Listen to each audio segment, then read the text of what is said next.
Mister Vikram Singh का phone पिछले 20 minute में 10वीं बार बजा। जब उन्होंने डिवाइस को पकड़ा तो उनके हाथ कांप रहे थे और दूसरी तरफ की आवाज मंदारिन में गुस्से का एक ऐसा तूफान थी जिसे वह समझ नहीं पा रहे थे। शब्द उग्र लहरों की तरह एक दूसरे से टकरा रहे थे और वह केवल कुछ संख्याएं ही पकड़ पा रहे थे। एक भयानक, धमकी भरी लगने वाली राशि। चीनी निवेशकों के साथ अनुबंध उनकी आंखों के सामने बिखर रहा था और उनके पास कोई नहीं था। इस समय उन्हें बचाने वाला बिल्कुल कोई नहीं था। उनके आधिकारिक अनुवादक ने कल रात इस्तीफा दे दिया था, जो असंभव समय सारणी और अरबों के सौदे के दबाव से तंग आ चुके थे। 3 अन्य अनुवादकों को उन्होंने फोन किया था, लेकिन किसी ने भी उनका फोन नहीं उठाया। अब शुक्रवार की दोपहर थी और सोमवार की सुबह तक उन्हें अंतिम सौदा पेश करना था या 3000 करोड़ रुपए खोने थे। आगे बढ़ने से पहले कमेंट में लिखें कि आप किस शहर से हमारे साथ हैं। कहानी का आनंद लें। सिंह ग्रुप की इमारत की 32वीं मंजिल पर एयर कंडीशनर की कृत्रिम ठंडक निराशा की घुटन भरी गर्मी के विपरीत गूंज रही थी। मिस्टर सिंह अपने कार्यालय में इधर उधर घूम रहे थे। उनके महंगे चमड़े के जूते संगमरमर पर खटक रहे थे। हर कदम उस शानदार दुनिया की याद दिला रहा था जिसे उन्होंने बनाया था और जो अब ढहने के कगार पर थी। उनकी सहायक रीना, एक 40 वर्षीय महिला जो डिजाइनर सूट और एक गणनात्मक नजर के साथ दरवाजे पर खड़ी उन्हें नकली चिंता और मुश्किल से छिपी संतुष्टि के मिश्रण से देख रही थी।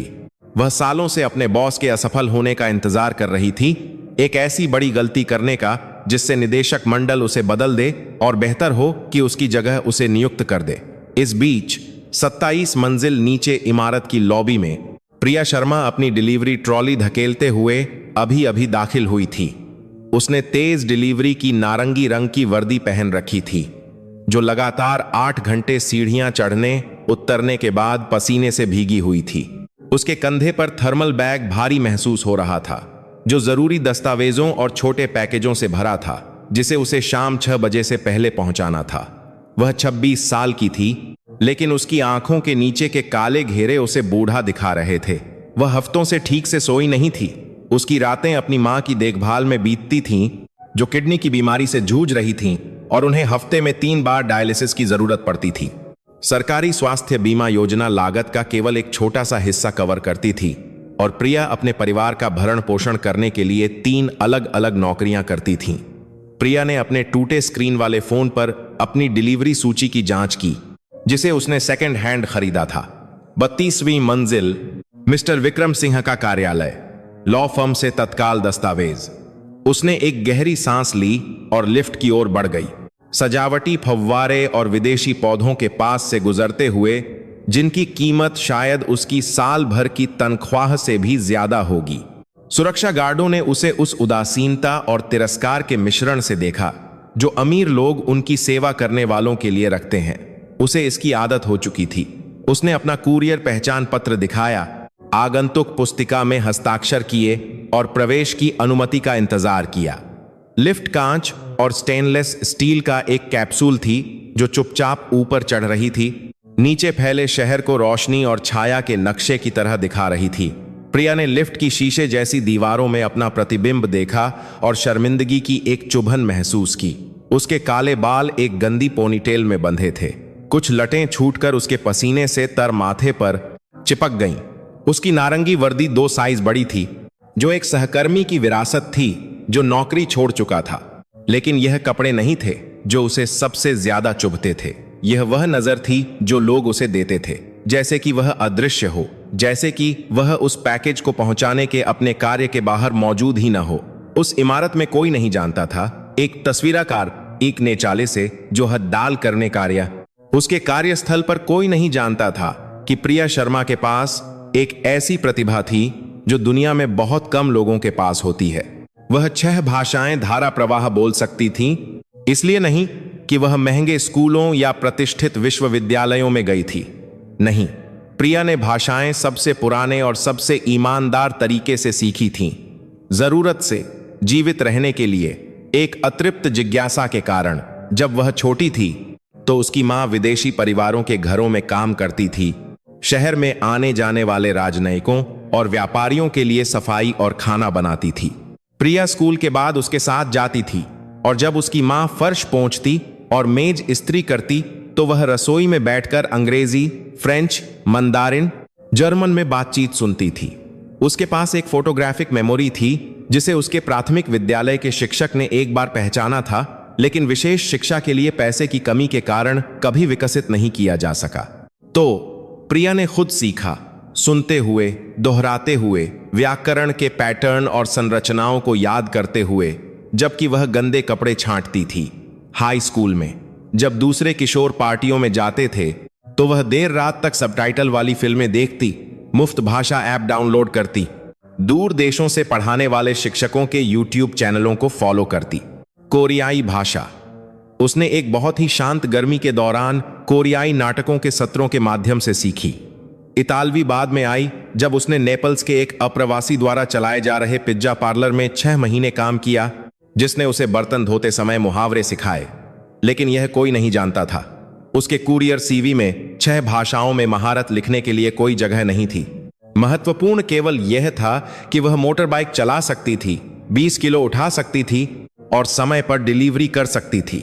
लिफ्ट 32वीं मंजिल पर एक कोमल डिंग के साथ रुकी जो उस पल के लिए बहुत सुरुचिपूर्ण लगी।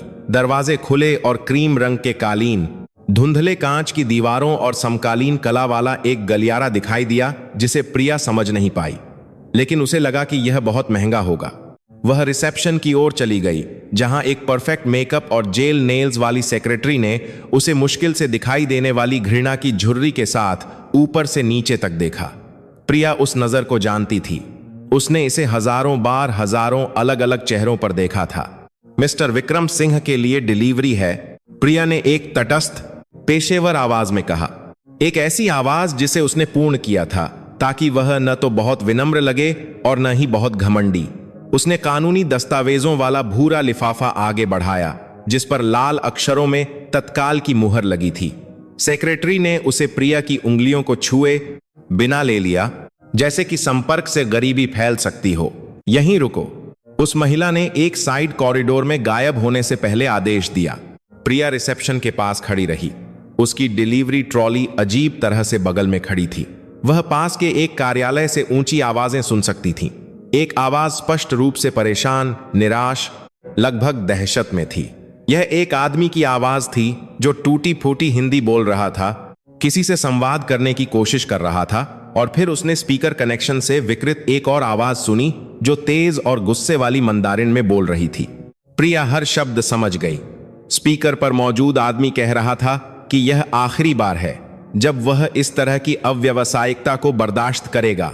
अनुबंध रद्द किया जा रहा है, वे सहमत शर्तों के उल्लंघन के लिए मुकदमा करेंगे। उसकी सहज वृत्ति इसे अनदेखा करने की थी। यह उसका काम नहीं था, वह सिर्फ एक कुरियर थी। लेकिन दूसरी आवाज के हताश स्वर में कुछ ऐसा था जिसने उसे हिचकिचाने पर मजबूर कर दिया। और फिर उसने कुछ ऐसा सुना जिसने उसे जमा दिया।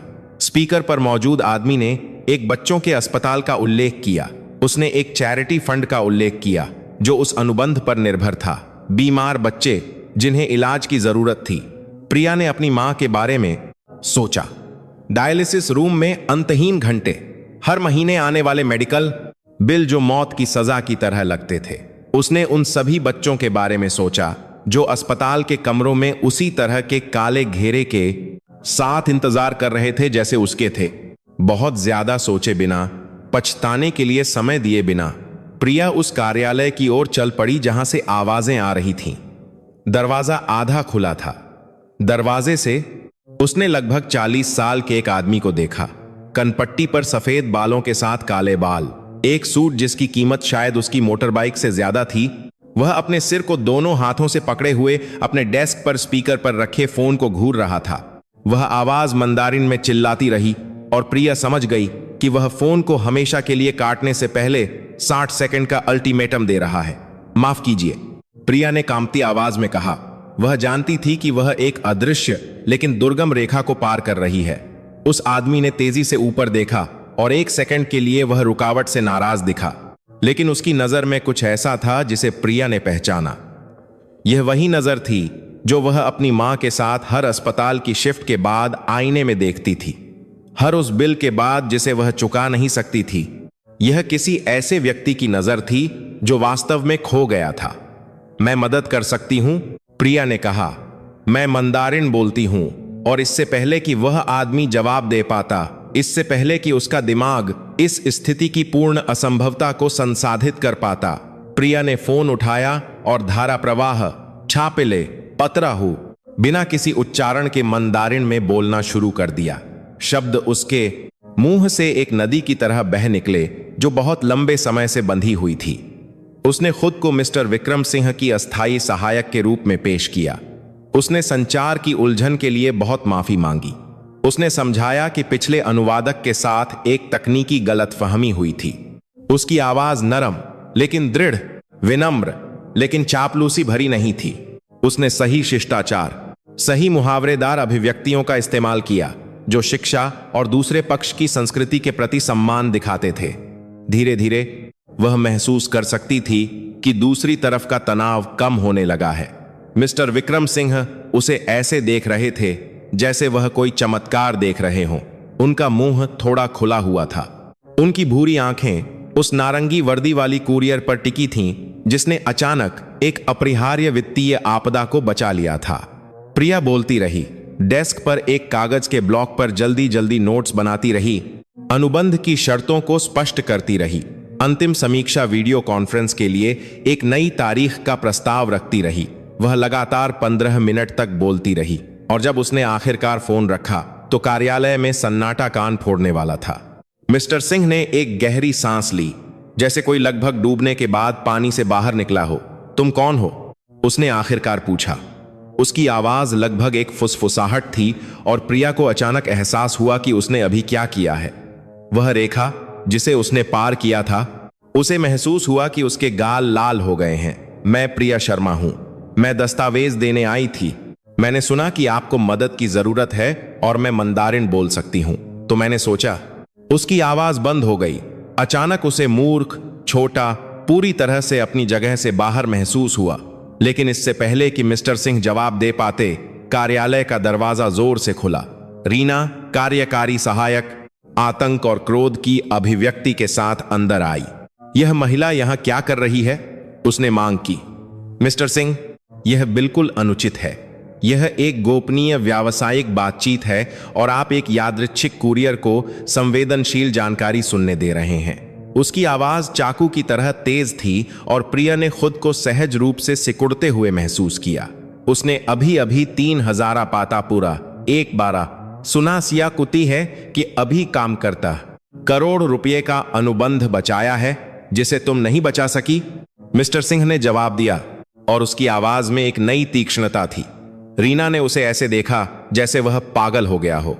यह असंभव है। यह महिला कुछ भी महत्वपूर्ण नहीं कर सकती।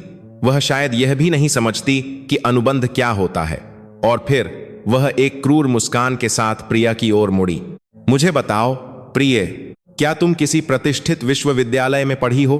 क्या तुम्हारे पास अंतर्राष्ट्रीय संबंधों या वित्त में डिग्री है? जिस तरह से रीना ने प्रिय कहा, उससे प्रिया को गायब हो जाने का मन हुआ। यह वह स्वर था जिसका उपयोग आप एक छोटे बच्चे के लिए करते हैं जिसने कुछ प्यारा लेकिन मूर्खतापूर्ण किया हो। नहीं, प्रिया ने धीमी आवाज में जवाब दिया। मैंने कॉलेज पूरा नहीं किया। मैं एक कुरियर के रूप में काम करती हूं। और उन शब्दों में, उस स्वीकारोक्ति में, उसने हर उस सपने का बोझ महसूस किया जिसे उसे छोड़ना पड़ा, हर उस अवसर का जो उसे कभी नहीं मिला। रीना हंसी, एक ऊंची और नकली आवाज। बिल्कुल मिस्टर सिंह, यह हास्यास्पद है। आप इस स्तर की बातचीत को संभालने के लिए बिना किसी साख वाले किसी व्यक्ति पर भरोसा नहीं कर सकते। मैंने एक प्रतिष्ठित एजेंसी से एक पेशेवर अनुवादक के साथ एक बैठक की व्यवस्था की है। मुझे कल तक का समय दें और हमारे पास कोई योग्य व्यक्ति होगा। कोई ऐसा व्यक्ति जिसके पास आवश्यक योग्यताएं हों। योग्य शब्द पर उसका जोर एक तमाचे जैसा था, लेकिन मिस्टर सिंह सुन नहीं रहे थे। वह उन नोट्स को देख रहे थे जो प्रिया ने ब्लॉक पर लिखे थे। मंदारिन में पंक्तियां हिंदी में अनुवाद के साथ थीं, तकनीकी शब्द जिन्हें उसने अद्भुत सटीकता के साथ अनुवाद किया था। तुम कितनी भाषाएं बोलती हो? उसने अचानक पूछा। प्रिया ने उसे भ्रमित होकर देखा। 6, उसने जवाब दिया। अंग्रेजी, फ्रेंच, मंदारिन, जर्मन, इतालवी और कोरियाई मैंने खुद सीखा है। मेरे पास कोई प्रमाण पत्र या कुछ भी औपचारिक नहीं है। मैंने बस इन भाषाओं को सालों तक अलग अलग लोगों के साथ बोला है। रीना का चेहरा लाल हो गया। इसका कोई मतलब नहीं है। कोई भी कह सकता है कि वे कई भाषाएं बोलते हैं, शायद वह बस कुछ बुनियादी वाक्यांश जानती है। मिस्टर सिंह, अगर आप इस महिला पर भरोसा करते हैं और कुछ गलत हो जाता है तो यह आपकी जिम्मेदारी होगी। निदेशक मंडल खुश नहीं होगा जब उन्हें पता चलेगा कि आपने अरबों का अनुबंध एक कुरियर के हाथों में सौंप दिया। उसने आखिरी शब्द पर इस तरह जोर दिया जैसे वह कोई संक्रामक बीमारी हो। मिस्टर सिंह एक पल के लिए चुप हो गए। प्रिया उसकी नजरों को महसूस कर सकती थी, जो उसका मूल्यांकन कर रही थीं, विकल्पों को तौल रही थीं, जोखिमों की गणना कर रही थीं। आखिरकार वह बोला, मुझे तुम्हारी जरूरत है। चीनी निवेशक कल सुबह 9 बजे अनुबंध की अंतिम शर्तों की समीक्षा के लिए एक वीडियो कॉन्फ्रेंस चाहते हैं। मुझे तुम्हारी वहां अनुवादक के रूप में जरूरत है। मैं तुम्हें एक बाहरी सलाहकार के रूप में भुगतान करूंगा, एक साथ व्याख्या सेवाओं के लिए उद्योग का मानक शुल्क। प्रिया की आंखें चौड़ी हो गईं। वह जानती थी कि पेशेवर अनुवादक इस तरह के काम के लिए कितना शुल्क लेते हैं। यह उससे कहीं ज्यादा था जितना वह 1 महीने में पैकेज पहुंचाकर कमाती थी। आप गंभीर नहीं हो सकते, रीना ने बीच में टोका। मिस्टर सिंह, यह पेशेवर आत्महत्या है। बोर्ड क्या सोचेगा जब वे एक बिना औपचारिक शिक्षा वाले कुरियर को अंतरराष्ट्रीय बातचीत में कंपनी का प्रतिनिधित्व करते हुए देखेंगे? वे सोचेंगे कि आप पागल हो गए हैं। और वह कुछ हद तक सही थी। इस दुनिया में छव्य ही सब कुछ है। और प्रिया को ठीक ठीक पता था कि वह डिजाइनर सूट पहने अधिकारियों से घिरी कॉन्फ्रेंस टेबल पर कैसी दिखेगी। मुझे परवाह नहीं है कि वे क्या सोचते हैं, मिस्टर सिंह ने जवाब दिया, और उसकी आवाज में एक नया दृढ़ संकल्प था। मुझे केवल इस अनुबंध को बचाने की परवाह है, और वह एकमात्र व्यक्ति है जो पिछले 24 घंटों में उनसे प्रभावी ढंग से संवाद कर सकी है। रीना, मिस प्रिया को एक अस्थायी सलाहकार के रूप में नियुक्त करने के लिए दस्तावेज तैयार करो। और फिर वह प्रिया की ओर मुड़ा। तुम्हें कल 8:30 बजे यहां होना होगा ताकि कॉल से पहले दस्तावेजों की समीक्षा कर सको। क्या तुम यह कर सकती हो? प्रिया ने सिर हिलाया। हालांकि उसका दिमाग परस्पर विरोधी विचारों का एक बवंडर था। उसे तेज डिलीवरी में अपने बॉस को फोन करके बताना था कि वह कल काम नहीं कर सकती। उसे अस्पताल में अपनी मां का शेड्यूल फिर से व्यवस्थित करना था। उसे ऐसे कपड़े खोजने थे जो नारंगी वर्दी न हो। लेकिन इससे भी बढ़कर उसे इस तथ्य को संसाधित करना था कि उसकी जिंदगी कुछ ही मिनटों में बदल गई थी, और उसे नहीं पता था कि यह अच्छे के लिए था या पूरी तरह से एक आपदा। उस रात प्रिया लगभग सोई नहीं। वह अपने छोटे से एक बेडरूम के अपार्टमेंट में जागती रही, जिसे वह अपनी मां के साथ साझा करती थी। अपने दिमाग में वह सब दोहराती रही जो वह अंतरराष्ट्रीय व्यापार अनुबंधों के बारे में जानती थी। ज्यादा नहीं, उसने सालों में कुछ ऑनलाइन लेख पढ़े थे। उसने अमीर परिवारों के घरों में काम करते समय बातचीत सुनी थी, लेकिन वह कभी भी इस तरह की बातचीत में सीधे तौर पर शामिल नहीं हुई थी। संदेह उसे एसिड की तरह खा रहा था। क्या होगा अगर वह कोई गलती कर दे? क्या होगा अगर उसका अनुवाद पर्याप्त सटीक न हो? क्या होगा अगर रीना सही थी और वह आवश्यक योग्यताओं के बिना एक धोखेबाज से ज्यादा कुछ नहीं थी?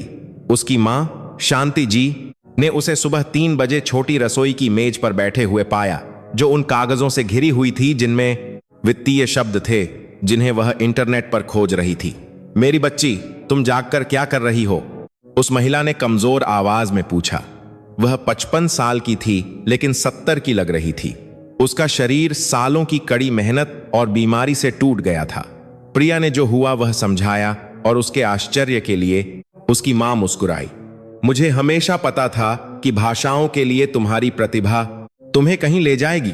बचपन से ही तुम ऐसे सुनती और सीखती थी जैसे कोई और नहीं।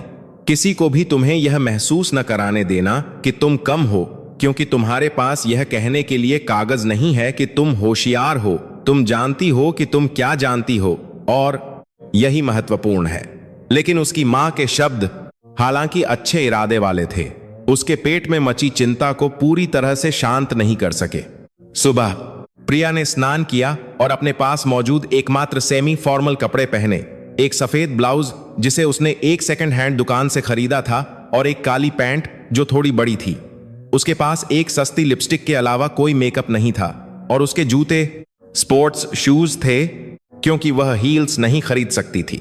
उसने टूटे हुए बाथरूम के आईने में खुद को देखा और एक गहरी सांस ली। यह काफी होना चाहिए। वह 8:15 बजे सिंह ग्रुप की इमारत में पसीने से तर हथेलियों और इतनी जोर से धड़कते दिल के साथ पहुंची कि उसे लगा कि हर कोई इसे सुन सकता है।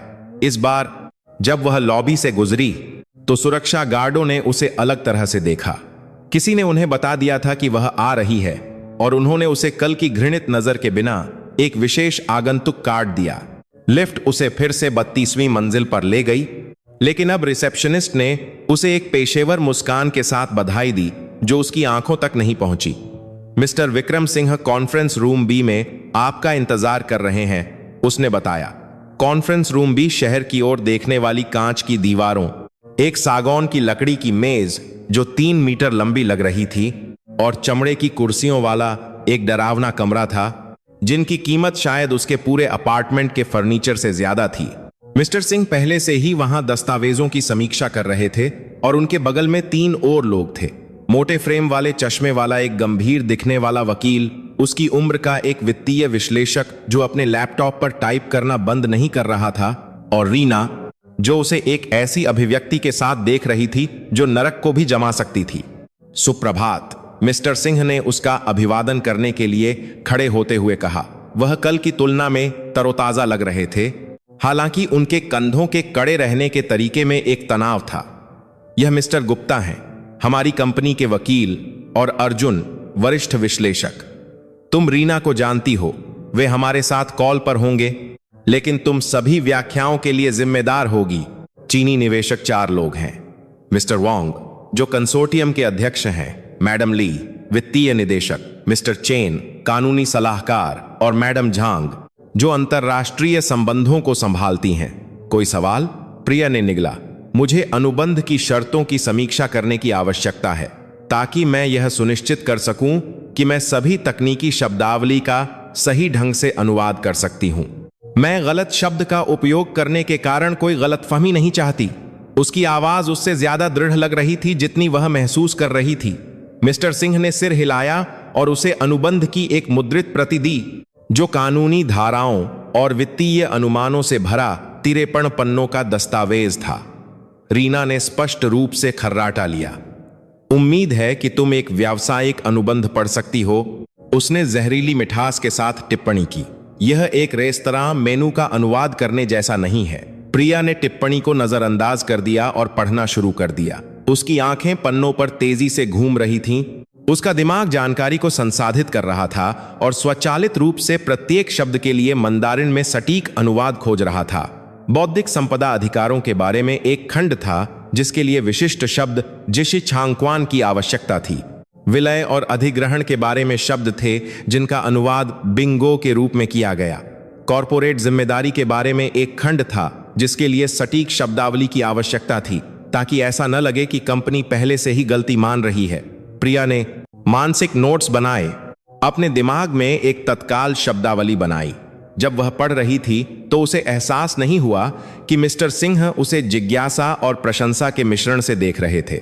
जिस तरह से वह दस्तावेज को संसाधित कर रही थी, उसकी आंखों की गति, उसके होठों की कभी कभार की हरकत, जब वह चुपचाप अनुवाद बोलकर यह सत्यापित करती थी कि क्या यह सही लगता है, उसकी एकाग्रता की तीव्रता में लगभग कुछ अलौकिक था। दूसरी ओर रीना उसे बढ़ती झुंझलाहट से देख रही थी, जैसे कि प्रिया की उपस्थिति ही एक व्यक्तिगत अपमान हो। ठीक 9 बजे कॉन्फ्रेंस रूम की दीवार पर बड़ी स्क्रीन जली और शंघाई के एक कार्यालय से 4 गंभीर चेहरे दिखाए।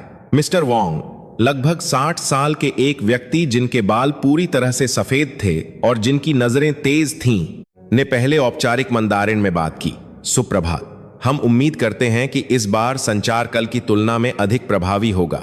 हम लगातार भ्रम और गलतफहमियों से अपना धैर्य खो चुके हैं। प्रिया ने तुरंत एक स्पष्ट और पेशेवर आवाज में अनुवाद किया, संदेश के अंतर्निहित चेतावनी के स्वर को बनाए रखा। बैठक शुरू हुई और प्रिया एक साथ व्याख्या के काम में डूब गई। कुछ ऐसा जो उसने कभी औपचारिक रूप से नहीं किया था, लेकिन जिसे उसने पाया कि वह आश्चर्यजनक रूप से आसानी से संभाल सकती थी, यहां तक कि खुद को भी। जब मिस्टर सिंह ने सौदे के कर लाभों के बारे में बताया तो प्रिया ने न केवल शब्दों का अनुवाद किया बल्कि सांस्कृतिक संदर्भ का भी चीनी व्यापार ढांचे में समझ में आने वाले भावों को समायोजित किया। जब मैडम ली ने तीसरी तिमाही के वित्तीय अनुमानों के बारे में एक तकनीकी सवाल पूछा तो प्रिया ने अर्जुन के जवाब का गणितीय सटीकता के साथ अनुवाद किया, बिना किसी अंक या प्रतिशत को खोए। लेकिन फिर एक तनावपूर्ण क्षण आया। मिस्टर चेन, चीनी कानूनी सलाहकार, ने अनुबंध के पृष्ठ 27 पर एक विशिष्ट खंड की ओर इशारा किया जो उन्हें चिंतित कर रहा था। वह तेजी से बोला और विशिष्ट कानूनी शब्दावली का इस्तेमाल किया जिसे कई मूल मंदारिन बोलने वालों को भी समझने में कठिनाई होती। प्रिया ने ध्यान से सुना, न केवल शब्दों को बल्कि उनके पीछे के कानूनी निहितार्थों को भी संसाधित किया। यह खंड, उसने अनुवाद किया, यह बताता है कि किसी भी विवाद का समाधान अंतर्राष्ट्रीय न्यायालय में किया जाएगा, लेकिन यह स्पष्ट नहीं करता है कि अस्पष्टता के मामले में कौन सा राष्ट्रीय कानून लागू होगा। यह हमारे कंसोर्टियम के लिए एक महत्वपूर्ण जोखिम का प्रतिनिधित्व करता है, क्योंकि हम पर्याप्त सुरक्षा के बिना विदेशी क्षेत्राधिकार के अधीन हो सकते हैं। मिस्टर सिंह ने माथे पर बल दिया। यह एक समस्या नहीं थी जिसका उन्होंने अनुमान लगाया था। उन्होंने मिस्टर गुप्ता की ओर देखा, जिन्होंने कंपनी की कानूनी स्थिति को समझाना शुरू किया, लेकिन उन्होंने इसे जटिल कानूनी शब्दों से भरी हिंदी में किया, जिसका समझदार तरीके से अनुवाद करना मुश्किल होता। प्रिया ने ध्यान से सुना और फिर शब्दशः अनुवाद करने के बजाय उसने मंदारिन में स्पष्टीकरण को फिर से तैयार किया, एक ऐसी सादृश्यता का उपयोग करते हुए जो चीनी निवेशकों के लिए सांस्कृतिक रूप से उपयुक्त होगी। उसने समझाया कि खंड का इरादा दोनों पक्षों की रक्षा करना था, न कि एक पक्ष को दूसरे पर लाभ देना, और प्रस्ताव दिया कि वे एक विशिष्ट पैराग्राफ जोड़ें जो यह स्पष्ट करे कि एक तटस्थ अंतर्राष्ट्रीय मध्यस्थता पैनल का उपयोग किया जाएगा। जो लोग ध्यान दे रहे हैं उनके लिए एक गेम खेलते हैं। कमेंट में अनुबंध शब्द लिखें। केवल जो लोग यहां तक पहुंचे हैं वे ही समझेंगे। चलिए आगे बढ़ते हैं।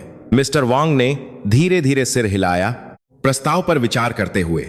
मैडम झांग ने फिर सांस्कृतिक चिंताओं के बारे में बात की कि सिंह कंपनी चीन में स्थानीय समुदायों के साथ संबंधों को कैसे संभालेगी जब वे संचालन शुरू करेंगे।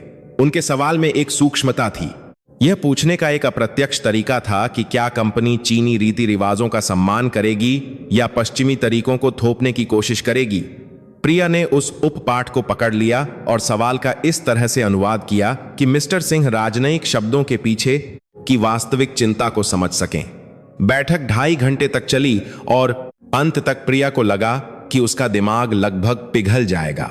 उसने हजारों शब्दों का अनुवाद किया था। उसने दर्जनों सांस्कृतिक रूप से संवेदनशील क्षणों को नेविगेट किया था, गलतफहमियों को स्पष्ट किया था और समाधान प्रस्तावित किए थे जब दोनों पक्ष एक गतिरोध पर पहुंचते दिख रहे थे।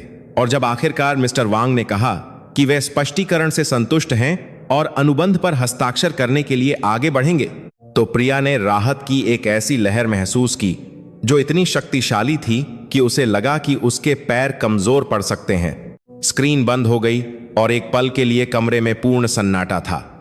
फिर मिस्टर सिंह ने ताली बजानी शुरू कर दी और मिस्टर गुप्ता और अर्जुन भी उनके साथ शामिल हो गए। यह अद्भुत था। मिस्टर सिंह ने एक सच्ची मुस्कान के साथ कहा, तुमने न केवल अनुवाद किया, तुमने उन समस्याओं को हल करने में भी मदद की जिनके बारे में हमें पता भी नहीं था कि हमारे पास हैं। मिस प्रिया, तुमने अभी अभी इस अनुबंध को बचाया है और ईमानदारी से शायद पूरी कंपनी की प्रतिष्ठा। प्रिया ने महसूस किया कि उसका चेहरा लाल हो गया है। उसे नहीं पता था कि क्या कहना है। सिर्फ धन्यवाद अपर्याप्त लगा, लेकिन वह बस इतना ही कह सकी। रीना, जो बैठक के दौरान चुप रही थी, आखिरकार बोली, ठीक है, मुझे लगता है कि तुम इस बार भाग्यशाली रही, लेकिन मिस्टर सिंह, मुझे अभी भी लगता है कि हमें भविष्य की बातचीत के लिए उचित साख वाले एक पेशेवर अनुवादक को नियुक्त करने की आवश्यकता है। हम किसी पर निर्भर नहीं रह सकते। उसकी आवाज बंद हो गई, लेकिन अपमान स्पष्ट था। मिस्टर सिंह ने उसे एक ऐसी अभिव्यक्ति के साथ देखा जिसे प्रिया पूरी तरह से पढ़ नहीं सकी। यह आंशिक रूप से झुंझलाहट थी, आंशिक रूप से कुछ और। रीना, मुझे तुमसे अभी मेरे कार्यालय में बात करने की जरूरत है। और वह मिस्टर गुप्ता और अर्जुन के साथ प्रिया को अकेला छोड़कर चला गया। वकील ने उसके कंधे पर थपथपाया। तुमने एक असाधारण काम किया। सच में, मैंने सबसे अच्छी एजेंसियों के पेशेवर अनुवादकों के साथ काम किया है और कोई भी उस स्थिति को इस तरह की विशेषज्ञता के साथ नहीं संभाल सकता था। तुम कहां से आई हो? सवाल अलंकारिक था, लेकिन प्रिया ने फिर भी जवाब दिया, सड़कों से, जीवित रहने की जरूरत से, सुनने और सीखने से, क्योंकि कोई और विकल्प नहीं था। और उन शब्दों में एक ऐसी कच्ची सच्चाई थी कि अर्जुन, युवा विश्लेषक, जो शायद उन विशेषाधिकारों और अवसरों के साथ बड़ा हुआ था जो उसके पास कभी नहीं थे, चुप हो गया। जो उसने अभी स्वीकार किया था, उसके बोझ को संसाधित करते हुए प्रिया ने दिन का बाकी समय इमारत में बिताया। मिस्टर सिंह ने उसे कंपनी के पास मौजूद अन्य अंतर्राष्ट्रीय अनुबंधों से संबंधित दस्तावेजों की समीक्षा करने के लिए रुकने के लिए कहा। एक फ्रांसीसी निवेशकों के साथ था जिसकी समीक्षा करने की आवश्यकता थी। दूसरा एक जर्मन फर्म के साथ था जो एक साझेदारी स्थापित करना चाहती थी। और तीसरा एक इतालवी समूह के साथ था जो हरित प्रौद्योगिकी में रुचि रखता था। प्रिया को अस्थायी रूप से सौंपे गए एक छोटे से क्यूबिकल में काम करती रही, अनुवाद करती रही और अपने दिमाग को पूरी गति से काम करते हुए नोट्स बनाती रही। लेकिन वह अकेली नहीं थी। वह निगाहों को महसूस कर सकती थी। 32वीं मंजिल के कर्मचारी उसके क्यूबिकल के पास से गुजरते थे और उसे जिज्ञासा से देखते थे। आपस में फुसफुसाते थे, वह कौन है?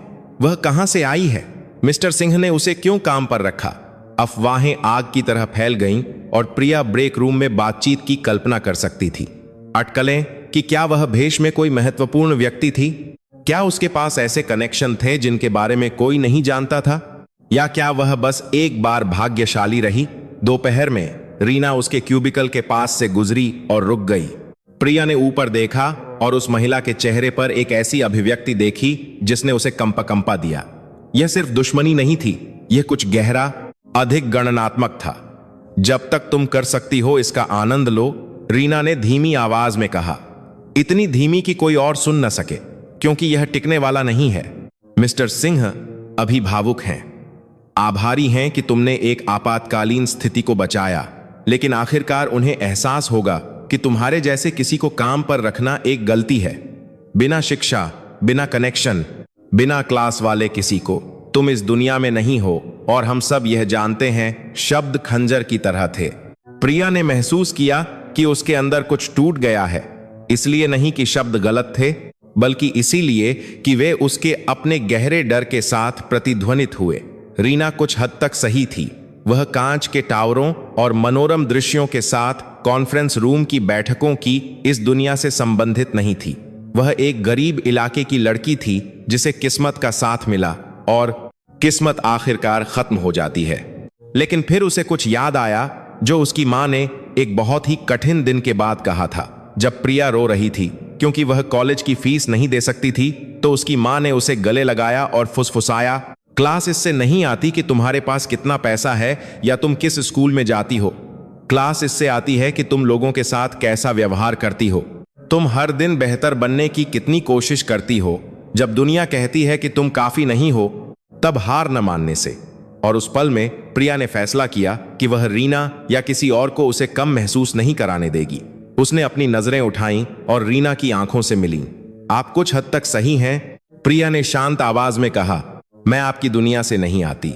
मैं प्रतिष्ठित स्कूलों में नहीं गई और मेरे पास महत्वपूर्ण कनेक्शन नहीं है। लेकिन मैं 6 भाषाएं बोलती हूं जो मैंने खुद सीखी हैं क्योंकि मैं सीखना चाहती थी। और आज मैंने एक अनुबंध बचाया जिसे आप अपने सभी संपर्कों और महंगी एजेंसियों के साथ नहीं बचा सकीं। तो शायद समस्या यह नहीं है कि मैं यहां नहीं हूं। शायद समस्या यह है कि आप किसी ऐसे व्यक्ति से खतरा महसूस करती हैं जो उस डिग्री की आवश्यकता के बिना काम कर सकता है जिसे पाने में आपको सालों लग गए। रीना का चेहरा लाल हो गया और एक पल के लिए ऐसा लगा कि वह फट जाएगी, लेकिन फिर वह मुस्कुराई। एक ठंडी और गणनात्मक मुस्कान, एक साहसिक भाषण। लेकिन इस दुनिया में शब्दों का कोई मतलब नहीं है, केवल परिणाम मायने रखते हैं। और एक फूल से बसंत नहीं आता। हम देखते हैं कि तुम कब तक टिकती हो। और वह चली गई। उसकी हील्स फर्श पर आक्रामक रूप से खटक रही थीं। उस रात जब प्रिया आखिरकार अपने अपार्टमेंट लौटी तो वह पूरी तरह से थक चुकी थी। उसकी मां जागकर उसका इंतजार कर रही थी, चिंतित। कैसा रहा? शांति जी ने पूछा। प्रिया पुरानी सोफे पर गिर पड़ी और उसे सब कुछ बताया। सफल बैठक से लेकर रीना के साथ टकराव तक, दो दुनियाओं के बीच एक रस्सी पर चलने की भावना जो कभी नहीं मिलती। उसकी मां ने चुपचाप सुना और जब प्रिया ने समाप्त किया तो उस बड़ी महिला ने उसका हाथ पकड़ा। मेरी बच्ची, हमेशा ऐसे लोग होंगे जो तुम्हें छोटा महसूस कराने की कोशिश करेंगे।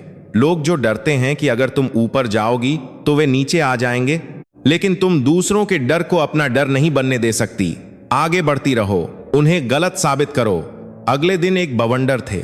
मिस्टर सिंह ने प्रिया को 3 महीने का परामर्श अनुबंध की पेशकश की, जिसमें विस्तार की संभावना थी। उसकी तनख्वाह उससे ज्यादा थी जितना उसने पिछले पूरे साल कुरियर के रूप में कमाया था।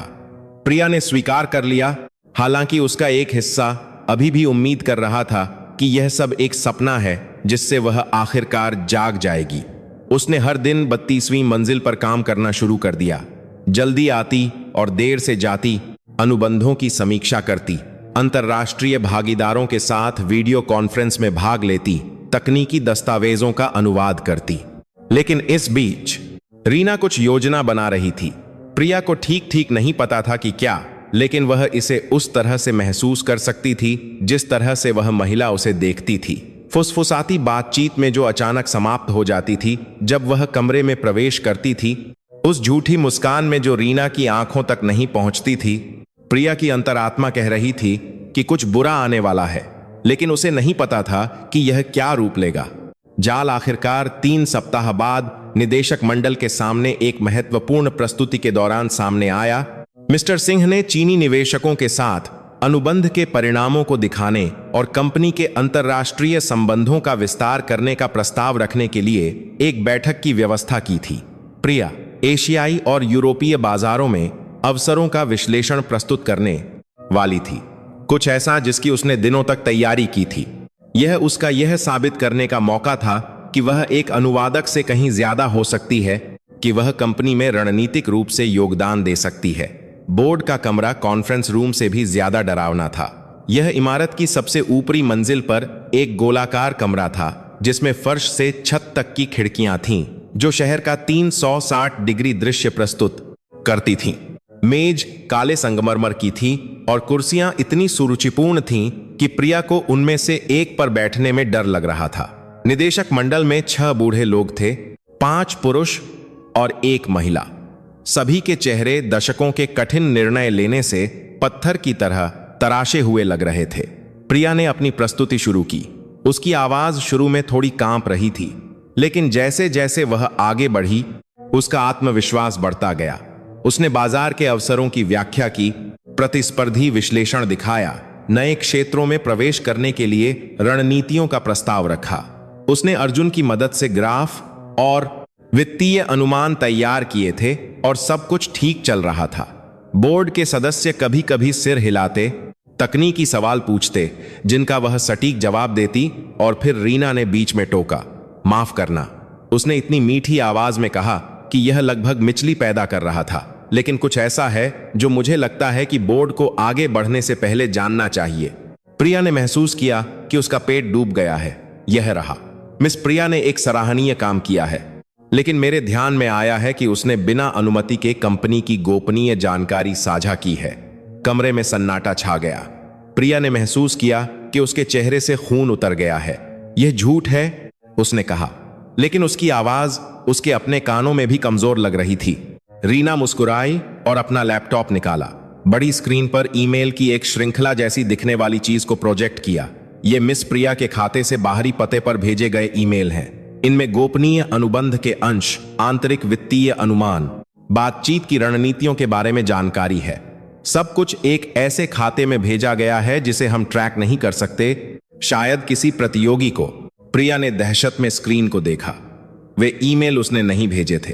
वह कुछ पतों को पहचान भी नहीं पाई। मैंने वे ईमेल नहीं भेजे, उसने विरोध किया। किसी ने मेरे खाते का इस्तेमाल किया होगा। मैं ऐसा कभी नहीं करूंगी। लेकिन जब वह बोल रही थी, तब भी वह बोर्ड के सदस्यों के चेहरों पर संदेह देख सकती थी। वे उस पर क्यों विश्वास करेंगे? एक बाहरी सलाहकार जिसका कोई ट्रैक रिकॉर्ड नहीं था, जबकि रीना सालों से कंपनी में थी। मिस्टर सिंह अपनी कुर्सी से उठे। उनका चेहरा पीला पड़ गया था। कोई गलती हुई होगी, प्रिया ऐसा नहीं करेगी। लेकिन बोर्ड के अध्यक्ष 70 वर्षीय मिस्टर रेड्डी ने उसे चुप कराने के लिए हाथ उठाया। मिस प्रिया, यह एक बहुत ही गंभीर आरोप है। गोपनीय जानकारी लीक करना न केवल तत्काल बर्खास्तगी का कारण है, बल्कि कानूनी कार्रवाई का भी। क्या आपके पास कोई स्पष्टीकरण है? प्रिया ने महसूस किया कि कमरा घूम रहा है। उसके हाथ कांप रहे थे जब उसने अपना बचाव तैयार करने की कोशिश की। मेरे पास उस सारी जानकारी तक पहुंच नहीं थी। उनमें से कुछ दस्तावेज उन विभागों से थे जहां मैंने कभी काम नहीं किया। मेरा पासवर्ड सुरक्षित है। मैंने इसे कभी किसी के साथ साझा नहीं किया। किसी ने मेरे खाते को हैक कर लिया होगा या मुझे फंसाने के लिए इन ईमेलों को प्लांट किया होगा। उसकी आवाज आखिरी शब्द पर टूट गई। वह जानती थी कि यह कैसा लग रहा था। हताश, दोषी। रीना ने नाटकीय रूप से आह भरी। मैं समझती हूं कि यह स्वीकार करना मुश्किल होगा।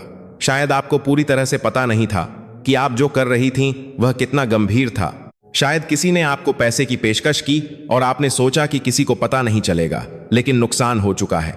जानकारी साझा की जा चुकी है और अब कंपनी जोखिम में है। हर शब्द प्रिया के करियर के ताबूत में एक कील था, इससे पहले कि वह वास्तव में शुरू हो पाता। बोर्ड के सदस्यों में से एक, मूंछों वाले एक मोटे आदमी मिस्टर अग्रवाल ने बीच में टोका, मुझे लगता है कि यह स्पष्ट है कि क्या करना है।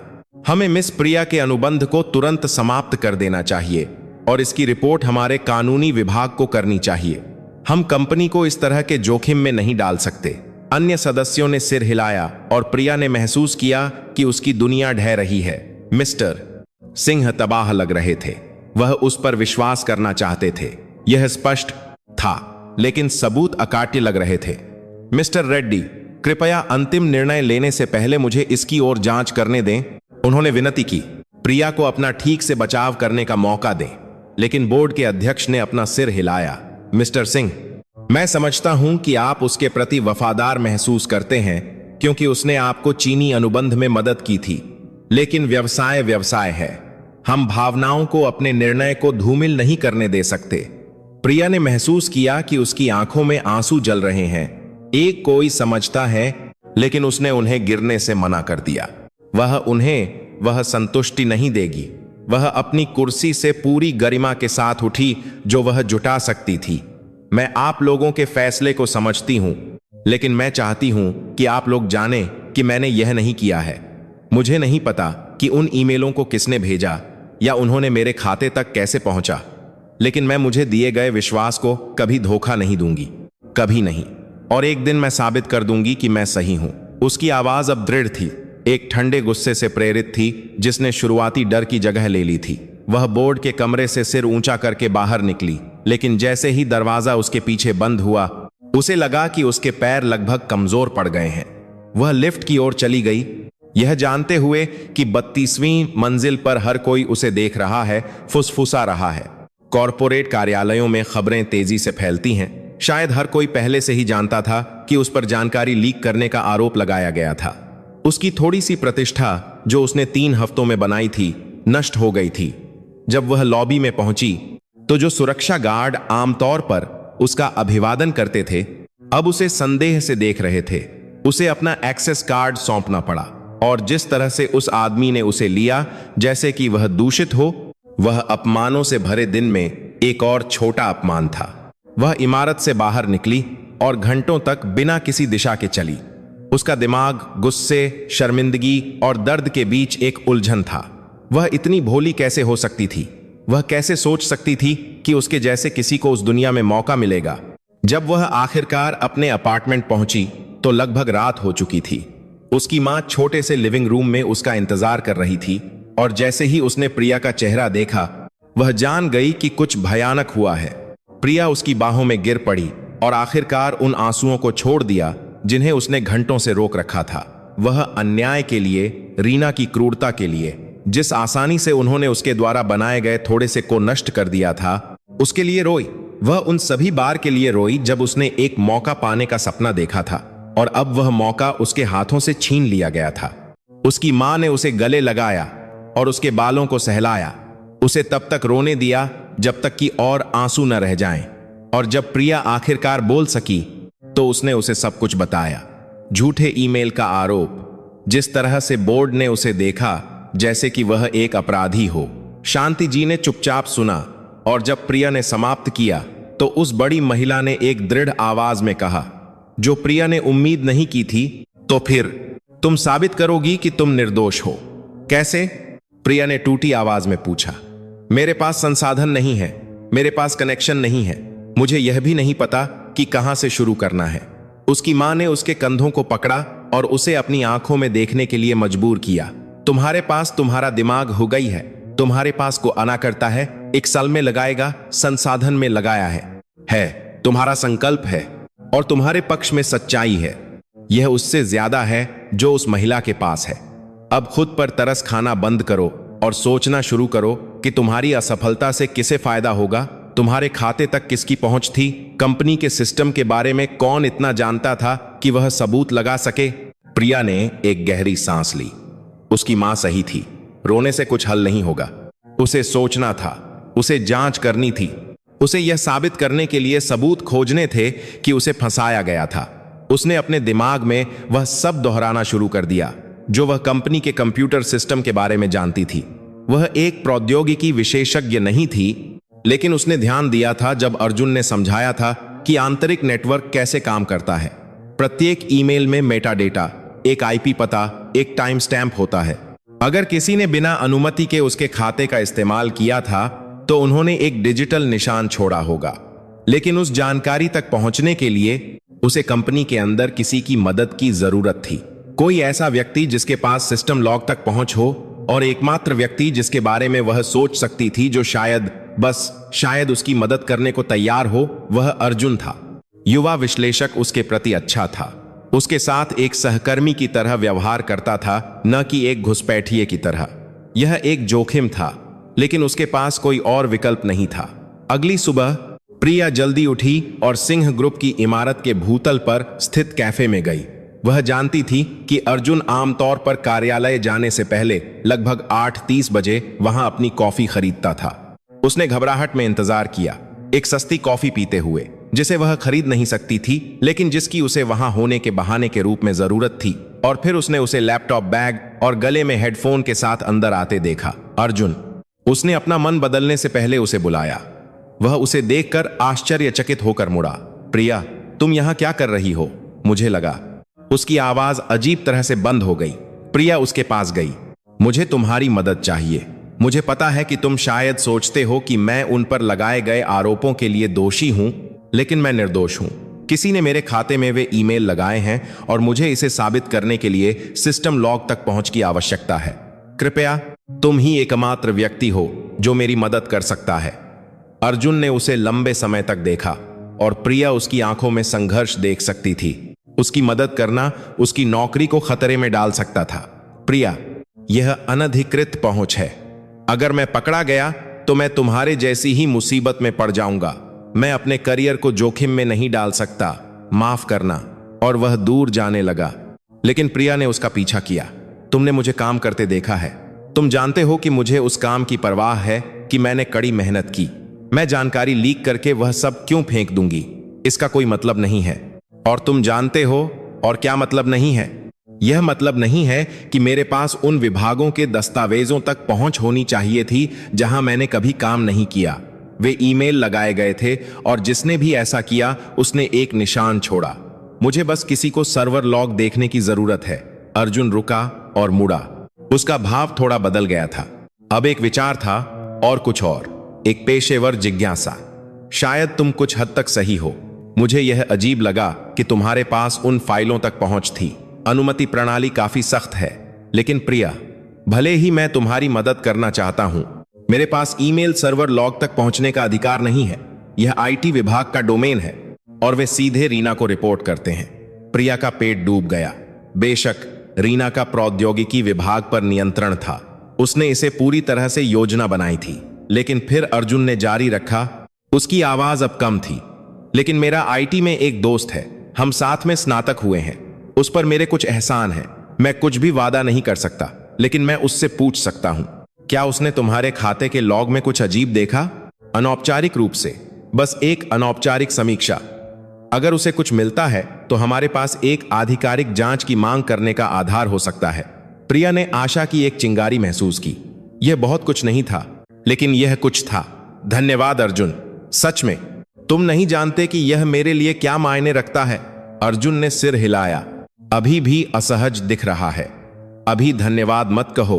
और प्रिया, अगर यह पता चला कि तुमने ही वे ईमेल भेजे थे तो मैं इसकी रिपोर्ट करूंगा। मैं बस यह स्पष्ट करना चाहता हूं। प्रिया ने सिर हिलाया। मैं समझती हूं, लेकिन यह मैं नहीं थी और लॉग इसे साबित कर देंगे। अगले 2 दिन प्रिया की जिंदगी के सबसे लंबे दिन थे। वह एक कुरियर के रूप में अपने काम पर लौट आई, हालांकि उसके पूर्व बॉस ने उसे अविश्वास के साथ स्वीकार किया।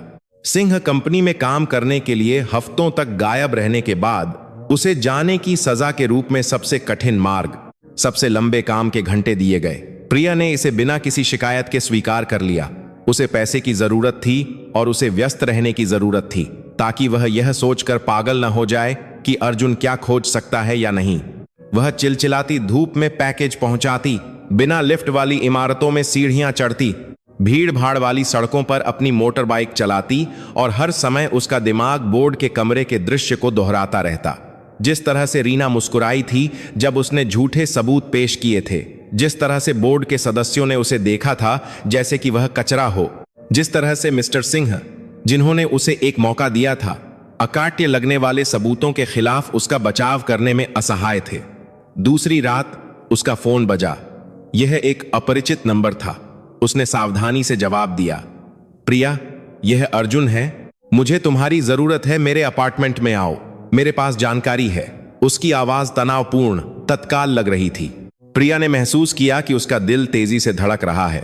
हां, अर्जुन ने जवाब दिया, लेकिन मैं इस बारे में फोन पर बात नहीं कर सकता। मैं तुम्हें अपना पता भेज दूंगा। जितनी जल्दी हो सके आओ। प्रिया ने एक टैक्सी ली, एक विलासिता जिसे वह बर्दाश्त नहीं कर सकती थी, लेकिन तात्कालिकता ने इसे उचित ठहराया। अर्जुन का अपार्टमेंट एक आधुनिक इमारत में था जो एक उच्च मध्यम वर्ग के इलाके में था। उस तरह की जगह जहां अच्छी तनख्वाह वाले युवा पेशेवर रहते हैं। जब प्रिया पहुंची तो अर्जुन लॉबी में उसका इंतजार कर रहा था। वह घबराया हुआ लग रहा था, लगातार अपने कंधे के पीछे देख रहा था, जैसे कि उसे किसी का पीछा करने की उम्मीद हो। वे चुपचाप उसकी 7वीं मंजिल के अपार्टमेंट में चढ़े। एक बार अंदर, अर्जुन ने दरवाजा बंद कर दिया और खिड़की के पर्दे खींच दिए। लैपटॉप के सामने बैठा एक और युवक था जिसके मोटे चश्मे और एक हुडी थी। यह रोहन है, अर्जुन ने कहा। वह सिंह ग्रुप के आईटी विभाग में काम करता है। रोहन, उसे बताओ कि तुमने क्या पाया। उस युवक ने अपने चश्मे को समायोजित किया और प्रिया को एक ऐसी अभिव्यक्ति के साथ देखा जो आंशिक रूप से जिज्ञासु, आंशिक रूप से दयालु थी। मैंने तुम्हारे खाते से ईमेल सर्वर के लॉग की जांच की, रोहन ने शुरू किया, और मुझे कुछ महत्वपूर्ण विसंगतियां मिली। पहला, वे ईमेल जिन्हें तुमने कथित तौर पर गोपनीय जानकारी के साथ भेजा था, वे सभी एक आईपी पते से भेजे गए थे जो तुम्हारे द्वारा कंपनी में काम करते समय उपयोग किए गए किसी भी उपकरण से मेल नहीं खाता था। दूसरा, वे ईमेल उन घंटों के दौरान भेजे गए थे जब तुम इमारत में नहीं थी। हमारे पास एक्सेस लॉग हैं जो ठीक ठीक दिखाते हैं कि तुम कब अंदर और बाहर आई, और ये ईमेल सुबह 3 बजे उन तारीखों पर भेजे गए थे जब तुम्हारे पास सक्रिय एक्सेस क्रेडेंशियल भी नहीं थे। प्रिया ने महसूस किया कि वह कई दिनों में पहली बार सांस ले सकती है। तो तुम साबित कर सकते हो कि यह मैं नहीं थी। रोहन ने सिर हिलाया, लेकिन उसका भाव गंभीर बना रहा। और भी है, जिस आईपी पते से वे ईमेल भेजे गए थे वह इमारत में एक कंप्यूटर का है, विशेष रूप से रीना के नाम पर पंजीकृत कंप्यूटर का। उसने तुम्हारे खाते तक पहुंचने और उन ईमेलों को भेजने के लिए अपने ही कंप्यूटर का इस्तेमाल किया, शायद यह सोचकर कि कोई भी लॉग को ध्यान से नहीं देखेगा। अर्जुन ने बीच में टोका। रोहन ने कुछ और भी पाया। उन ईमेलों में संलग्न गोपनीय दस्तावेज, सभी में मेटाडेटा था जो यह दर्शाता था कि उन्हें मूल रूप से आंतरिक सर्वर से किसने डाउनलोड किया था, और अनुमान लगाओ कि वह कौन था। रीना, प्रिया ने फुसफुसाया। बिल्कुल, रोहन ने पुष्टि की। उसने अपने ही प्रशासक क्रेडेंशियल्स का उपयोग करके विभिन्न विभागों से दस्तावेज डाउनलोड किए। फिर उसने तुम्हारे समझौता किए गए खाते का उपयोग करके उन्हें एक बाहरी ईमेल पते पर भेजा जिसे वह शायद नियंत्रित भी करती थी। यह आंतरिक तोता लेकर मारी एक संबद्धता, खाती पर संबद्धता तोड़फोड़ का एक क्लासिक मामला है। लेकिन वह इतना जोखिम भरा कुछ क्यों करेगी? प्रिया ने पूछा। अगर वह पकड़ी गई तो वह भी अपनी नौकरी खो देगी। अर्जुन और रोहन ने एक दूसरे को देखा। यहीं पर चीजें और दिलचस्प हो जाती हैं, यहीं पर वो भी नौकरी खो देगी, अर्जुन ने कहा। रोहन ने थोड़ी और शोध की। कुछ भी अवैध नहीं, बस सार्वजनिक जानकारी की तलाश। पता चला कि रीना पहले से ही ग्लोबल वेंचर्स सिंह ग्रुप के प्रमुख प्रतिस्पर्धियों में से एक के साथ बातचीत कर रही थी। कॉरपोरेट कार्यक्रमों में बैठकों की सार्वजनिक रिकॉर्ड तस्वीरें हैं। हमारा सिद्धांत यह है कि वह तुम्हारी प्रतिष्ठा को नष्ट करने और कंपनी में अराजकता पैदा करने की योजना बना रही थी, ताकि बाद में प्रतिस्पर्धी को अपनी सेवाएं दे सके, अपने साथ बहुमूल्य जानकारी ले जा सके। प्रिया ने इस जानकारी को संसाधित किया। अब सब कुछ समझ में आ गया। रीना ने प्रिया को एक खतरे के रूप में देखा था, कोई ऐसा व्यक्ति जिसे मिस्टर सिंह महत्व देने लगे थे और जो रीना की अक्षमताओं को उजागर कर सकता था। तो उसने प्रिया से छुटकारा पाने का फैसला किया, साथ ही साथ अपने नए नियोक्ता के लिए जानकारी चुराते हुए। यह एक गणनात्मक और दुष्ट योजना थी। हमें इसे मिस्टर सिंह के पास ले जाने की जरूरत है, प्रिया ने कहा। रोहन ने तेजी से अपना सिर हिलाया। यह इतना आसान नहीं है। अगर हम यह खुलासा करते हैं कि मैंने इन लॉग्स को बिना आधिकारिक प्राधिकरण के एक्सेस किया है, तो मुझे नौकरी से निकाला जा सकता है या कानूनी आरोपों का भी सामना करना पड़ सकता है। हमें इस जानकारी को उचित चैनलों के माध्यम से सतह पर लाने का एक तरीका खोजना होगा। अर्जुन अपनी कुर्सी पर पीछे झुक गया, सोचते हुए, क्या होगा अगर प्रिया आधिकारिक तौर पर एक आंतरिक जांच का अनुरोध करे? उसे आरोपों से अपना बचाव करने का अधिकार है। अगर वह एक आधिकारिक शिकायत दर्ज करती है तो मानव संसाधन विभाग को एक पूर्ण ऑडिट करने के लिए बाध्य किया जाएगा, जिसमें सिस्टम लॉग की जांच भी शामिल है। और एक बार जब वे देखना शुरू कर देंगे तो वे ठीक वही पाएंगे जो रोहन ने पाया। रोहन ने इस पर विचार किया, यह काम कर सकता है, लेकिन रीना का एचआर में प्रभाव है। वह जांच को रोक या देरी भी कर सकती है, जब तक हम इसे सीधे निदेशक मंडल के पास नहीं ले जाते, प्रिया ने कहा। अचानक उसका दिमाग अब तेजी से काम कर रहा था, टुकड़ों को जोड़ रहा था। मिस्टर रेड्डी, बोर्ड के अध्यक्ष, वह कंपनी की सुरक्षा के बारे में वास्तव में चिंतित लग रहे थे। अगर मैं उन्हें प्रारंभिक सबूत पेश करती हूं जो यह दर्शाता है कि वास्तविक आंतरिक खतरा रीना है, तो वह इसे नजरअंदाज नहीं कर सकते। जांच करना उनकी जिम्मेदारी है। अर्जुन ने धीरे धीरे सिर हिलाया। लेकिन तुम्हें उन तक पहुंच की जरूरत है, और जो हुआ उसके बाद मुझे संदेह है कि वह तुमसे मिलना चाहेंगे। तो मैं उनके घर जाऊंगी, प्रिया ने एक ऐसे दृढ़ संकल्प के साथ कहा जिसने उसे भी आश्चर्यचकित कर दिया। यह सार्वजनिक जानकारी है, अधिकारियों के पते कंपनी के अभिलेखागार में हैं। मैं जाऊंगी, मैं उनके दरवाजे पर दस्तक दूंगी और मैं उन्हें सुनने के लिए मजबूर कर दूंगी। रोहन ने उसे एक नए सम्मान के साथ देखा। तुम मेरे विचार से ज्यादा बहादुर हो, लेकिन तुम्हें प्रलेखन की जरूरत होगी। मैं तुम्हें सीधे लॉग नहीं दे सकता क्योंकि इससे मैं फंस जाऊंगा, लेकिन मैं एक गुमनाम रिपोर्ट बना सकता हूं जो निष्कर्षों को सारांशित करती है, बिना यह बताए कि यह ठीक कैसे प्राप्त किया गया था। यह एक आधिकारिक जांच को उचित ठहराने के लिए पर्याप्त होगा। उस रात प्रिया लगभग सोई नहीं। रोहन ने उसे एक एन्क्रिप्टेड ईमेल सेवा के माध्यम से गुमनाम रिपोर्ट भेजी। यह 7 पन्नों का एक दस्तावेज था जिसमें आईपी पते में विसंगतियों, समय की विसंगतियों और रीना और ग्लोबल वेंचर्स के बीच सार्वजनिक कनेक्शन का विवरण था। यह निश्चित कानूनी सबूत नहीं था, लेकिन यह उचित संदेह बोने और गहरी जांच की मांग करने के लिए पर्याप्त था। अगली सुबह प्रिया ने उसी सफेद ब्लाउज और काली पैंट में कपड़े पहने जो उसने सिंह ग्रुप में अपनी पहली बैठक के लिए पहने थे। उसने आईने में खुद को देखा और उस लड़की से एक अलग व्यक्ति देखा जो हफ्तों पहले उस इमारत में दाखिल हुई थी। उसकी आंखों में एक कठोरता थी, अपमान और अन्याय में गढ़ा गया एक दृढ़ संकल्प। वह हार नहीं मानेगी, वह रीना को जीतने नहीं देगी। मिस्टर रेड्डी का घर एक विशेष इलाके में था, एक शानदार 2 मंजिला घर जिसमें एक पूरी तरह से मैनिक्योर किया हुआ बगीचा और सामने एक फव्वारा था। प्रिया को उस सड़क पर चलते हुए अपनी जगह से बाहर महसूस हुआ, जहां हर घर की कीमत शायद अरबों रुपये होगी। लेकिन उसने एक गहरी सांस ली और घंटी बजाई। एक घरेलू नौकरानी ने दरवाजा खोला और उसे संदेह से देखा। मुझे मिस्टर रेड्डी से बात करने की जरूरत है, प्रिया ने कहा।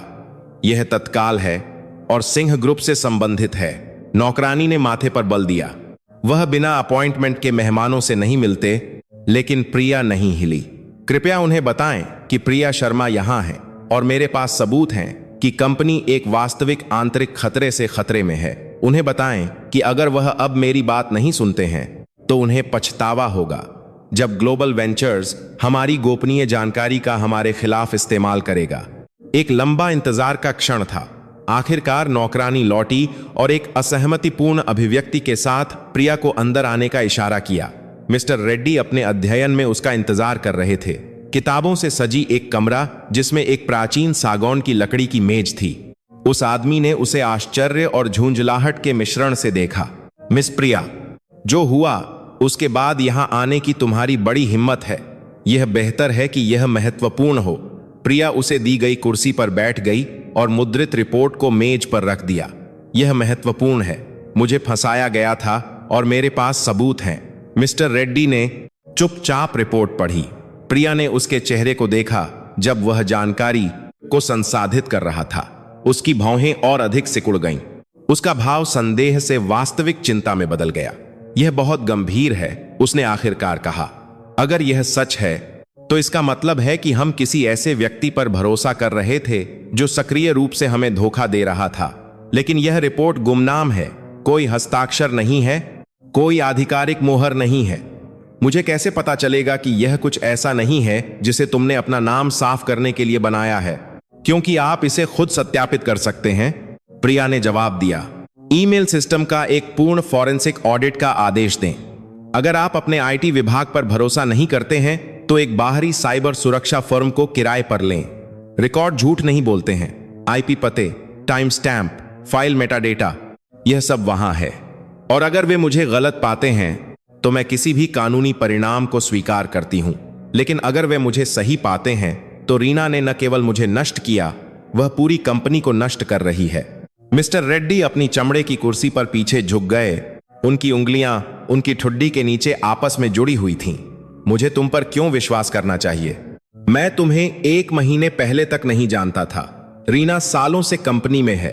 उसका एक त्रुटिहीन रिकॉर्ड है। ठीक इसीलिए वह एक आदर्श देशद्रोही है, प्रिया ने जवाब दिया।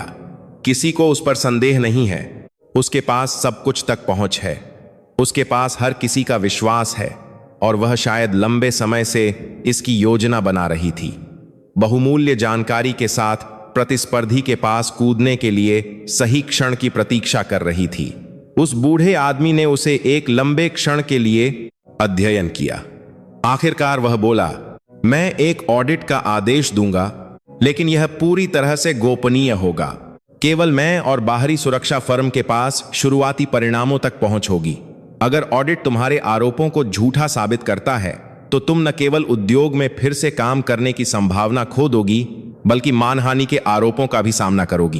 तुम यह समझती हो? प्रिया ने सिर हिलाया। मैं समझती हूं और मैं इसे स्वीकार करती हूं क्योंकि मुझे सच्चाई पता है। अगले दिन एक यातना थे।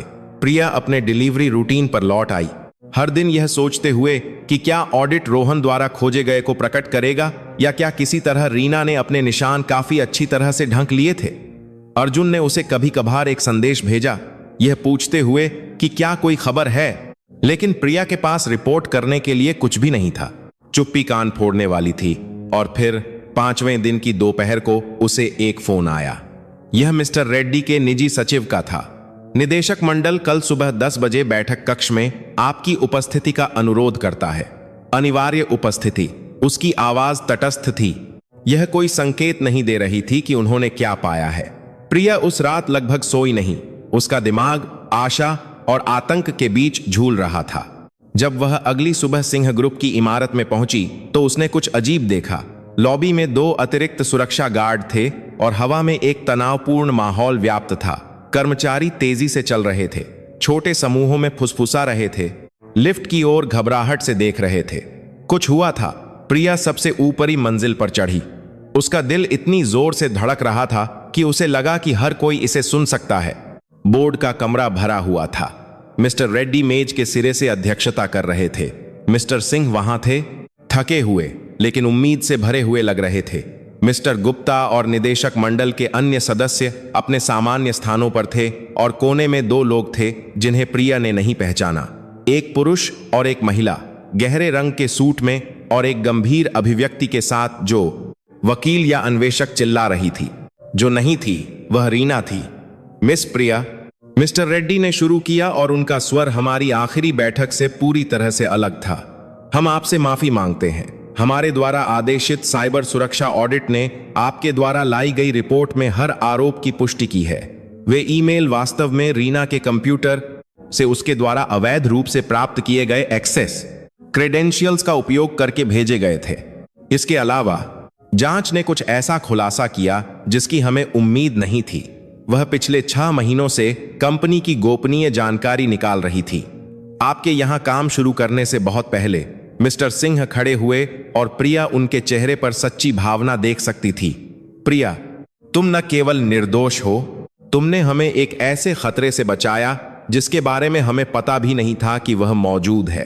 अगर तुम में आकर जांच की मांग करने की हिम्मत नहीं होती तो रीना तब तक जानकारी चुराती रहती जब तक वह प्रतिस्पर्धी के पास जाने का फैसला नहीं कर लेती। शायद उन अनुबंधों और संबंधों को नष्ट कर देती जिन्हें बनाने में हमें सालों लगे। मिस्टर अग्रवाल, बोर्ड के सदस्य जो उसे इतनी जल्दी निंदा करने वाले थे, ने अपना गला साफ किया।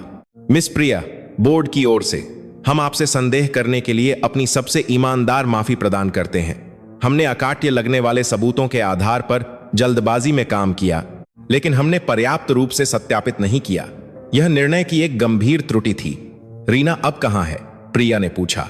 उसकी आवाज उससे ज्यादा दृढ़ थी जितनी उसने उम्मीद की थी। अन्वेषकों में से एक ने जवाब दिया, उसे आज सुबह गिरफ्तार कर लिया गया।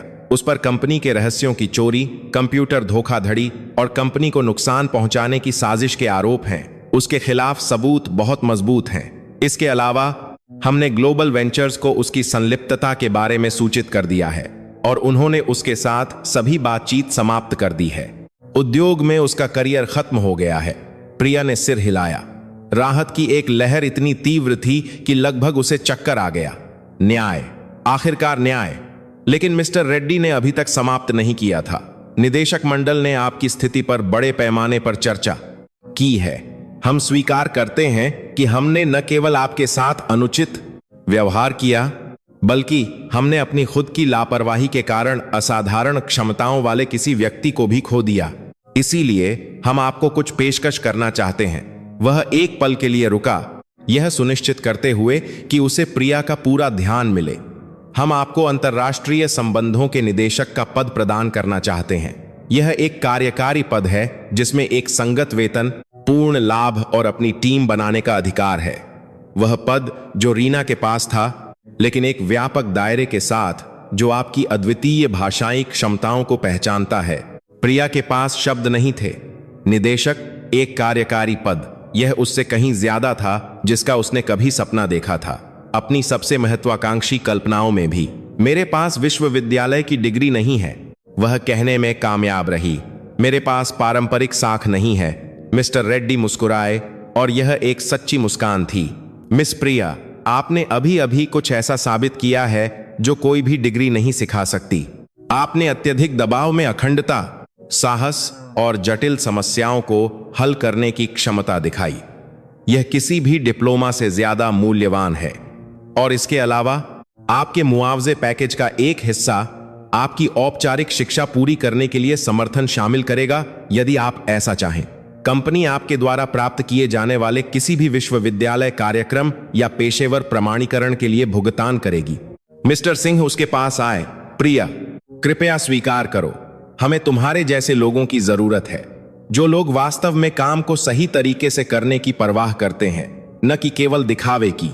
जो लोग हार नहीं मानते जब दुनिया कहती है कि वे संबंधित नहीं हैं। प्रिया ने महसूस किया कि उसकी आंखों में आंसू जल रहे हैं, लेकिन इस बार वे खुशी के आंसू थे, दर्द के नहीं।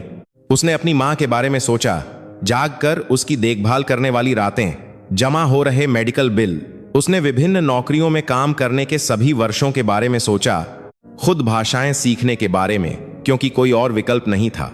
उसने हर बार के बारे में सोचा जब किसी ने उसे कम महसूस कराया, क्योंकि उसके पास सही साख या सही कनेक्शन नहीं थे। मैं स्वीकार करती हूं, उसने आखिरकार एक स्पष्ट और मजबूत आवाज में कहा, लेकिन मेरी एक शर्त है। मैं चाहती हूं कि मानव संसाधन विभाग अपनी भर्ती नीतियों की समीक्षा करे। मैं चाहती हूं कि कंपनी उन प्रतिभाशाली लोगों के लिए छात्रवृत्ति और अवसर कार्यक्रम बनाए जिनके पास पारंपरिक शिक्षा तक पहुंच नहीं है। मैं चाहती हूं कि सूरा जंबंद पर वनाता काते लगाता मेरे जैसे अन्य लोगों को एक वास्तविक मौका मिले, न कि केवल विविधता और समावेश के बारे में सुंदर शब्द। मिस्टर रेड्डी ने सिर हिलाया, सहमत। अगर तुम चाहो तो तुम खुद उस कार्यक्रम का नेतृत्व कर सकती हो। यह एक निदेशक के रूप में तुम्हारे पोर्टफोलियो का हिस्सा होगा। अगले दिन बदलाव का एक बवंडर थे। प्रिया ने अनुबंध पर हस्ताक्षर किए, मानव संसाधन विभाग से मिली, अपनी टीम बनाना शुरू किया। अर्जुन ने तुरंत एक वरिष्ठ विश्लेषक के रूप में उसके विभाग में शामिल होने के उसके प्रस्ताव को स्वीकार कर लिया।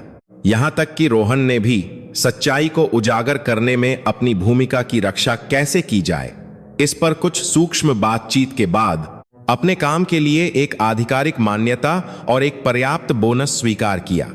हालांकि सार्वजनिक रूप से खोज को उसे प्रतिशोध से बचाने के लिए बाहरी ऑडिट के लिए जिम्मेदार ठहराया गया था।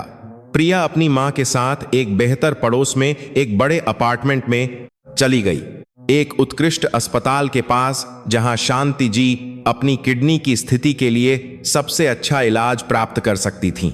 उसने देखभाल में मदद करने के लिए एक अंशकालिक नर्स को काम पर रखा। उसने उचित पेशेवर कपड़े खरीदे, हालांकि वह कभी नहीं भूली कि वह कहां से आई थी, और कई दिनों तक वह अभी भी डिजाइनर सूट के बजाय सफेद ब्लाउज और काली पैंट की सादगी पसंद करती थी, जिसे वह अब खरीद सकती थी। 3 महीने बाद प्रिया अपने कार्यालय में थी। शहर के दृश्य के साथ एक विशाल कमरा एशियाई और यूरोपीय बाजारों में कंपनी के संचालन का विस्तार करने के प्रस्ताव की समीक्षा कर रहा था। उसकी टीम 12 लोगों तक बढ़ गई थी, अनुभवी पेशेवरों और युवा प्रतिभा का मिश्रण जिसे उसने अप्रत्याशित स्थानों पर पाया था। प्रतिभाशाली लोग जिन्हें बस एक मौके की जरूरत थी। मिस्टर सिंह बिना खटखटाए अंदर आए, कुछ ऐसा जो वह अब नियमित रूप से करते थे, क्योंकि उन्होंने आपसी सम्मान पर आधारित एक करीबी कामकाजी संबंध विकसित कर लिया था। मेरे पास खबर है, उन्होंने एक मुस्कान के साथ कहा, चीनी अनुबंध जिसे तुमने बचाया था। निवेशक हमारे काम से इतने प्रभावित हुए हैं कि वे अपने निवेश को 3 गुना करना चाहते हैं, और विशेष रूप से अनुरोध किया है कि तुम भविष्य की सभी बातचीत को संभालो। उन्होंने कहा कि उन्होंने कभी किसी ऐसे व्यक्ति के साथ काम नहीं किया है जो भाषा और सांस्कृतिक संदर्भ दोनों को इतनी गहराई से समझता हो। प्रिया मुस्कुराई। मैं अगले हफ्ते के लिए एक वीडियो कॉन्फ्रेंस शेड्यूल करूंगी। और मिस्टर सिंह, मैंने जो छात्रवृत्ति कार्यक्रम प्रस्तावित किया था, हमारे पास पहले से ही वंचित गांवों के प्रतिभाशाली युवाओं से पहले 20 आवेदन हैं। कुछ 3-4 भाषाएं बोलते हैं जो उन्होंने खुद सीखी हैं। दूसरों के पास प्रोग्रामिंग या विश्लेषण में कौशल है जो उन्होंने आवश्यकता के कारण विकसित किया है। सभी प्रतिभाशाली हैं और सभी एक मौके के हकदार हैं। मिस्टर सिंह ने सिर हिलाया। हम प्रत्येक आवेदन की व्यक्तिगत रूप से समीक्षा करेंगे। और फिर उन्होंने कुछ और नरम जोड़ा, तुम जानती हो, कभी कभी मैं सोचता हूं कि क्या होता अगर उस दिन तुमने चीनी निवेशकों के साथ मेरी कॉल नहीं सुनी होती। अगर तुमने बस पैकेज पहुंचाया होता और चली गई होती तो हम निश्चित रूप से अनुबंध खो देते। लेकिन उससे भी बढ़कर हम तुम्हें जानने, तुमसे सीखने, चीजों को बेहतर करने का मौका खो देते। प्रिया ने खिड़की से बाहर फैले शहर को देखा। वही सड़कें जिनसे वह अपनी डिलीवरी मोटर बाइक पर यात्रा करती थीं, एक जगह से दूसरी जगह पैकेज ले जाती थी। 32वीं मंजिल से दृश्य अलग था, लेकिन वह कभी नहीं भूलेगी कि नीचे से देखे जाने पर कैसा लगता था। वह परिप्रेक्ष्य, संघर्ष और विनम्रता की वह स्मृति ही थी जिसने उसे जमीन से जोड़े रखा, जिसने उसे अपने काम में बेहतर बनाया। यह केवल भाषाओं या अरबों के अनुबंधों के बारे में नहीं था। यह समझने के बारे में था कि हर व्यवसाय के पीछे इंसान होते हैं और वे इंसान सम्मान के पात्र होते हैं, चाहे वे किसी भी इमारत की किस मंजिल से आते हों। और इस तरह एक कुरियर जो कभी व्यापार की दुनिया के लिए अदृश्य था, कंपनी के सबसे मूल्यवान अधिकारियों में से एक बन गया। इसलिए नहीं कि वह भूल गई थी कि वह कहां से आई थी, बल्कि ठीक इसलिए कि उसने इसे कभी नहीं भूला। उसकी कहानी सिंह ग्रुप में एक किंवदंती बन गई, एक अनुस्मारक की प्रतिभा सबसे अप्रत्याशित स्थानों पर पाई जा सकती है, और किसी व्यक्ति का सच्चा मूल्य विश्वविद्यालय की डिग्री या पारिवारिक कनेक्शन से नहीं, बल्कि उनके दृढ़ संकल्प, उनकी अखंडता और हर बार जब दुनिया उन्हें नीचे गिराने की कोशिश करती है तब उठने की उनकी इच्छा से मापा जाता है।